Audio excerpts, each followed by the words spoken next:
This channel does not promote any violent, harmful, or illegal activities. All content provided by this channel is meant for an educational purpose only. মাজত মাত্ৰ এটা দিন বাকি 1 ফেব্ৰুৱাৰীত তৃতীয় মোদী চৰকাৰৰ প্ৰথম পূৰ্ণাংগ বাজেট দাখিল কৰিব কেন্দ্ৰীয় বিত্তমন্ত্ৰী নিৰ্মলা সীতাৰমণে। বাজেটত কেন্দ্ৰীয় চৰকাৰে কি বিষয়ৰ ওপৰত গুৰুত্ব দিব তাক লৈ এতিয়া জনতাৰ মাজত চলিছে জল্পনা কল্পনা।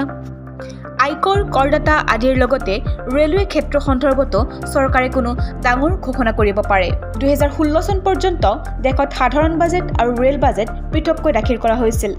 তেতিয়ালৈকে সাধাৰণ বাজেট কেন্দ্ৰীয় বিত্তমন্ত্ৰী আৰু ৰেল বাজেট ৰেল মন্ত্ৰীয়ে দাখিল কৰিছিল।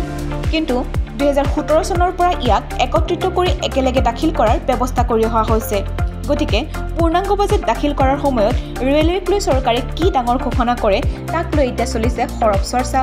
আশা কৰা হৈছে কেন্দ্ৰীয় বিত্তমন্ত্ৰী নিৰ্মলা সীতাৰমণে ভাৰতীয় ৰেলৰ আন্তঃগাঁথনি বন্দে ভাৰত স্লিপাৰ অমৃত ভাৰত বা বন্দে মেট্ৰ নিৰ্মাণকে ধৰি ভাৰতীয় ৰেলৱেৰ বাবে 3 লাখ কোটিতকৈ অধিক টকা আবণ্টন কৰিব পাৰে।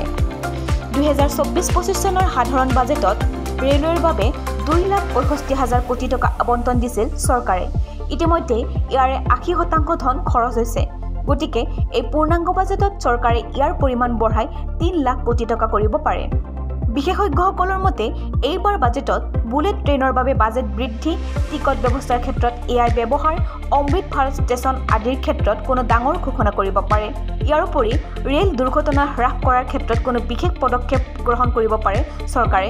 কেৱল এআই নহয়, এইবাৰ বাজেটত 10খন বন্দে ভাৰত স্লিপাৰ আৰু 100খন অমৃত ভাৰত ৰেলৰ মুকলিৰ কথাও ঘোষণা কৰিব পাৰে। News desk, TV9 Assam digital.